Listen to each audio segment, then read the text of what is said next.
नमस्कार, मी डॉक्टर आदित्य दीपक मंत्री, consultant surgical oncologist म्हणजेच कॅन्सर सर्जन मेडिकवर हॉस्पिटल येथे कार्यरत आहे। आज आपण एका गंभीर विषयावर बोलणार आहोत, ते आहे तंबाखू आणि कर्करोग।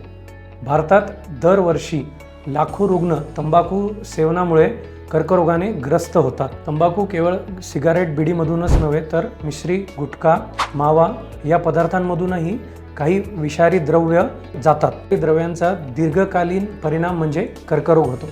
तंबाखूने होणारे कर्करोग प्रामुख्याने तोंडाचा कर्करोग, जिभेचा कर्करोग, घशातला कर्करोग, अन्ननळीचा, फुफ्फुसाचा व मूत्राशयाचा कर्करोग होतो। त्यामुळे मी एकच सल्ला देऊ इच्छितो की तंबाखू पूर्णपणे बंद करा। आपल्या आरोग्याची तपासणी नियमितपणे करा।